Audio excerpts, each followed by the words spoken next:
Excellent. OK, so I want to first, before I talk a little bit about the Vault infrastructure, I want to talk to you a little bit about the Apptio infrastructure.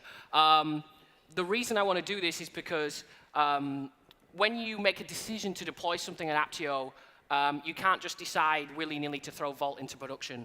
And the reason is because we operate at a reasonable scale. Obviously, we're not AWS or Google Cloud, but we're running around 6,000 VMs. We have what we would consider data centers in 15 global regions, whether that is a physical data center or an AWS VPC, and hundreds of MySQL databases. Our raw storage footprint as of this morning was about 3.5 terabytes, and we've got about 178 terabytes of memory and 170,000 CPU cores. So when you make a decision to install something like Console or Vault into that kind of environment, you can't just do yum install or download the Go binary and just hope for the best. You really have to think about the kind of things that you're going to do. We have, I think it's 500 to 600 employees, most of which are in the engineering department. So we need to think about these things a little bit. So the actual problem that we were trying to solve was, how are we going to allow people to get access to these hundreds of MySQL databases and do it in a way where we know who logged in where? If you think about some of the ways that you might access databases at the moment in your current role, you might pass around the root password. I hope you don't, but you might. How do you know which person used that root password at which time? And if a new person starts, how do you share that with them? How are you going to rotate that root password and then share it out again in a safe manner? I watched a talk by Liz Rice yesterday who said the longer that a secret is valid, the more chance it has of being compromised. And this was very much on our agenda. If you're not using the root password, something that I've seen in previous companies is that you might just go and look at the application configuration file and see what the username and password for that database is. If you're guilty of that, you have the same problem. You're thinking about how you're going to share the password. If you can log in and look at it, anybody else with the same permissions can look at that password. You really need to think about what the implications would be if an attacker got onto one of your machines and could see that password, especially when you're in the industry like we are, where we're taking care of companies' serious financial data. So we looked at Vault. And as you may or may not know, if you use Vault, it provides audit logging. It will tell me who requested a credential. It has database support, and we use MySQL, and it's already built in, which is really, really useful. It can be made highly available if you configure it in a certain way. And it provides us with a secure way to store credentials. This seemed like a perfect opportunity for us to try and find something, a use case to use Vault. If you're currently looking at a situation where you would like to use Vault and you're not sure why, human user access to databases is a perfect opportunity. But we needed to figure some things out. As I said, we've got 15 locations. How are we going to deploy that many Vault instances? How are we going to connect all these hundreds of databases to them? How are we going to do all the operational stuff, highly available, same backups, and make it safer? The thought process that we were thinking of here is, if you make this harder than looking at the configuration file for the database, people will not use it. If you give an operator the ability to log in and look at the configuration file, they're not going to use a tool that you provide for them. So we had to make it even easier than that. So we went on a journey. And the first step was to deploy Vault.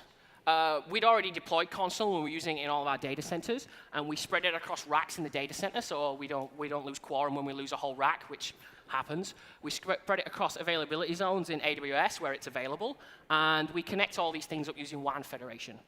In terms of actually how we deploy them, we use Puppet for configuration management. We already use Puppet to deploy Console. So if you want to use Puppet, or I'm sure there's Salt configuration, Ansible configuration, Chef configuration, to download and install Vault, we simply use this Puppet module that's there on the bottom left and deployed it in that way. What Puppet also provides is, if you're not familiar with Puppet, Puppet uses TLS to do authentication between the agent and the master. So we use that quite heavily to provide TLS in all of our data centers, because every VM already has a TLS certificate that's signed by an authority that we trust, which is the Puppet master. So we use TLS for Vault, which is provided by Puppet. And then the second step was we needed to initialize it. And at this point, you kind of think, OK, so I've got a lot of Vault instances around, and we want to make sure that we can initialize it in a safe manner. And we looked at all of the different options. When you initialize vault, the default vault init command will create a plain text unseal key that you then need to distribute to other people. That felt really unsafe to us, because then you have to find a secure way to distribute that key, and anybody with with all of those keys or a quorum of those keys can then get into your vault instance. We were already using GPG for Puppet and for a variety of other things to check in secrets into Git. So we looked at the GPG configuration that's available in Vault, and we thought that was perfect. What that does is it creates an unsealed key, which is encrypted by each user's public key, and only their private key can then read it back. It also has Keybase support. If you're using Keybase at all, I would highly recommend using it. And then we use the API to initialize all these vaults. You only need to send it to one. You only need to send it once to each cluster, and then you provide 9 GPG keys from different users and different teams and different departments in different regions. And then we specify that we need 3 users to unseal every vault. Okay, so the vault is initialized, and we've got it deployed in 15 data centers, and now we're like, okay, now I've got to unseal every single one of these things. And that seemed really daunting to me. We tried to do this manually, and I'll show you in a minute. Doing it manually involves echoing the key and then base64 decrypting it and then piping it to GPG, and people are like, I don't know if my GPG key is correct. Every time I send an unseal command, it's not working. What's happening? We were trying to do it manually, and it was just painful. And we got to the stage where we were waking people up in the middle of the night and saying, can you get on the call and unseal the vault, please? And people don't generally tend to like that too much. So what is the middle ground? You can't automate this thing. You can't exactly leave the unseal keys and plain text on your file system. That kind of defeats the point. Unsealing Vault automatically is difficult, but I think I found a middle ground. I wrote a tool called Unseal. It's my first Golang binary, so if you read the code, please help me make it better. But what you do is you add all of the Vault servers to a configuration file, and then you add your encrypted unseal key. And what it will do is automate the process of piping that and base64 decrypting it and then sending it to the Vault. It will unseal all the vaults, and it runs each one of those unseal commands in a Go routine. I can unseal every single vault. I'm not going to close them all down because that would cause a problem. But I can unseal all the vaults, about 75 of them, in around 15 seconds. And I'd like to give you a quick demo. So I've provisioned some infrastructure in DigitalOcean. Let me just quickly show you what I've got here. I have multiple nodes. As you can see, I've got 3 console servers that are running Vault, and I've got 3 Vault servers that are also there. And we're in a pretty bad spot here because only one of the vaults is currently active, and all of them are sealed. Maybe we offline migrated the VM, or maybe we upgraded Vault to a new version, and I now need to unseal them. So I have a configuration file. As you can see here, I set the CA path at the top, and I'm using the Puppet certificates. I have a GPG flag that says I'm using GPG. If you're not using GPG, you can put your plain text keys in there, but if your laptop gets compromised, somebody's going to have them. And then I just specify an array of hosts, each of the console servers and each of the Vault servers. I specify the port, and then the encrypted unseal key. This is what I would usually have to do to get my unseal key. So I would echo the actual base64 encrypted string, then decrypt it, and then pipe it to GPG, and that's my actual unseal key. However, if I had to do that multiple times, even in a loop, I could get it wrong and all that kind of stuff. So I have this command unseal. I run status, and it will tell me that 5 of them are sealed. And if I run unseal, because I have GPG agent running, which is keeping my key, usually it would prompt me, but I didn't want to risk it this time, and I've unsealed all those vaults immediately. What this means is that any user that comes online in the morning, what's become a little bit of a habit to us, rather than reading back Slack to figure out if somebody live migrated a Vault server in one of the data centers or upgraded something, what has become a bit of a habit for me at least is I now run unseal status to see if there's any of the Vault servers need unsealing, and if they do, then I just run unseal. Okay, so we did the demo. Oh, what's happened here? There we go. And now we need to configure Vault. We need to add things like authentication policies. We need to add users. We need to add LDAP configuration, all that kind of stuff. When we started doing this, there wasn't a lot of good options around. I found a tool online called vaultctl, written by the UK Home Office, which was really, really useful, and that's the path we went down. Seth wrote a fantastic blog post about how to do this in a codified manner. And then recently, Terraform now has a Vault provider, which makes this much, much easier. But I'm going to show you a little bit about vaultctl in a second. But basically what you can do is define your vault configuration in YAML files and then run the vaultctl tool, and it syncs that configuration with each vault in each data center. This makes it much, much easier. It's like configuration management for Vault. Let me stress, Terraform is a much better way of doing this. But at the time when we needed to do this, we didn't really have much better options. So after that, we have all these MySQL databases. We've enabled authentication. We've added a bunch of policies. We've added a bunch of auditing. And we've enabled the MySQL backend. Now I've got like 600 databases that I've got to add. We cheated a little bit here because we use a tool to provision VMs internally called self-serve. And when we create a new MySQL VM, basically what happens is Puppet runs and it installs MySQL. It adds a Vault user with the relevant grants, and then it adds the roles to each database config. So we have a read-only role, which allows developers to go in and do select statements to the heart's content, or you have a full role, which allows them to drop databases to the heart's content. And what happens then is self-serve makes an API call to the Vault in that region and adds it under a mount point. We mount the databases under the path MySQL because that's the old backend in the old version of Vault, and they thankfully deprecated it. Thanks, HashiCorp.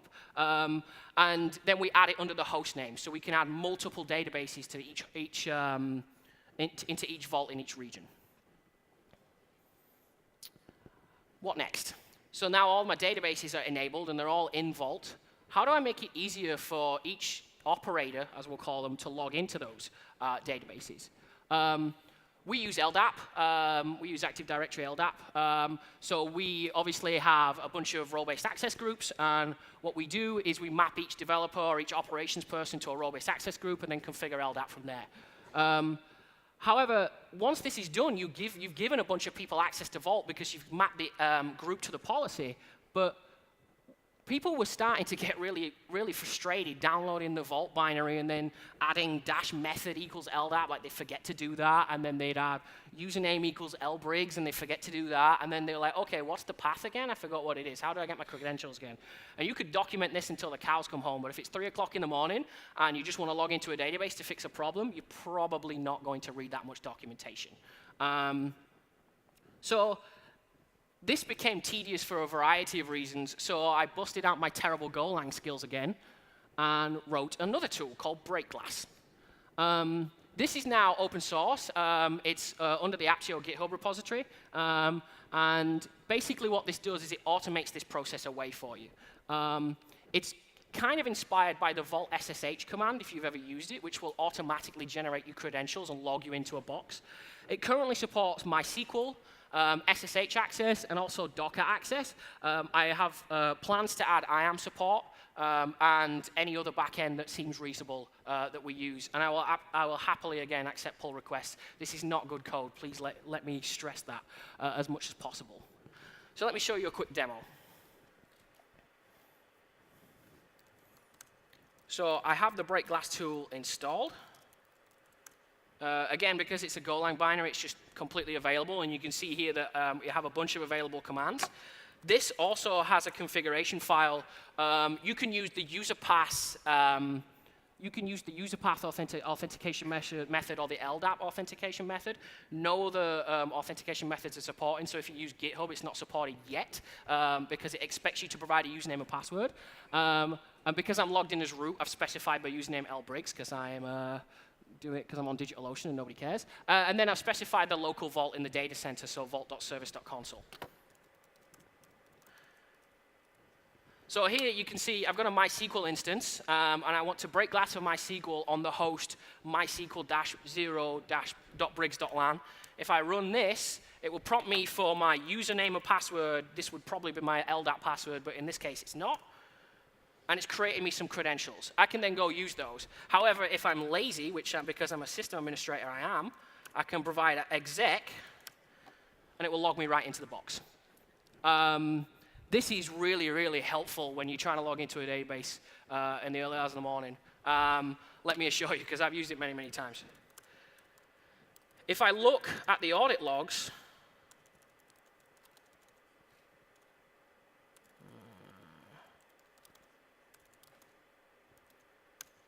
you can see there's a bunch of information here about who requested the password, when, and why. So you can see here the display name, username L Briggs with these policies requested a bunch of information. This is instantly better than passing around the root password. If you get some kind of breach and you get the root password and you have no idea who's responsible for this, I personally believe this is much better, and I think it's perfect for what Vault was designed for.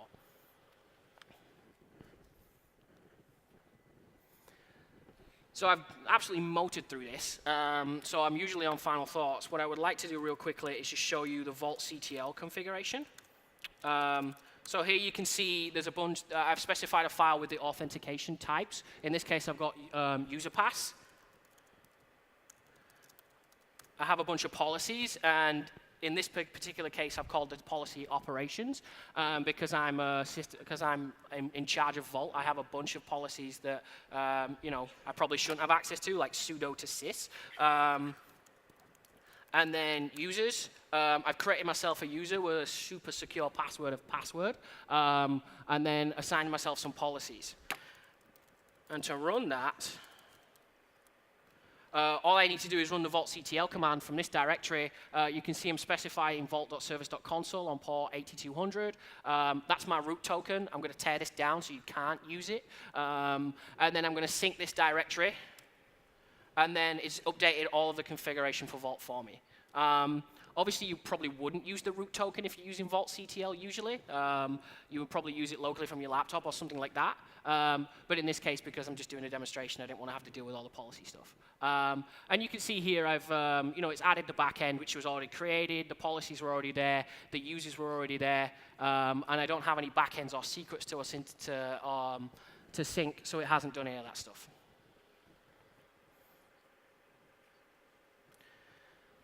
So that was the journey, and at this stage we have a bunch of operators that are able to log into databases really, really easily, and we have distributed this over multiple data centers, and we now have a vault setup which we feel comfortable with. The nice thing about this, in terms of the first thing that you're doing with it, is at the end of the day, if you somehow manage to screw up Vault in some way, you're not losing access to a bunch of secrets. All you're doing is you're losing access for humans to log into databases. The way that I was thinking about this was, we want to become comfortable running Vault in production before we start throwing our, TLS certificates into there and our root password and all that kind of stuff. And we ran like this for quite a period of time before we felt comfortable adding other things into Vault. So some of the final thoughts that we came up with after we went through this journey. Auditing is an interesting thing. You can see there, that's an example audit log. We ship all of our logs off to Splunk, and as you can see at the bottom there, it's kind of small, but the data is obfuscated, so the actual username and password that gets generated by Vault is not output into the logs. What this means is that when you want to actually find the person who logs into a database, you need to provide the string either from the username or the password, and Vault will tell you which audit log entry it is from. And you use the sys audit hash endpoint. You can do this manually, but I am currently working on a tool that makes this much, much easier, so watch this space. The second thing that we thought about is, okay, so we have this Vault endpoint, and we don't have our ACLs turned on. This is how Vault looks in the key value store. No, iCloud, go away. And we've initialized Vault under a path of the data center name in DigitalOcean. And you can see here, if I have access to port 8500 on console, I can delete everything immediately with no recourse. So you have to turn on ACLs if you're going to do this, and if you're going to use console as your Vault backend. There is a great write-up here about somebody doing a bug bounty, and they're using console, and they don't have ACLs turned on. There's other things that you need to consider here, like by default, up until recently, console exec was turned on, or you could just add a new health check endpoint, and people could just register health check that ran scripts. So please, if you take nothing away from this presentation, please turn ACLs on. If you're storing your secrets in console, don't give them access to this thing so they can delete all of them.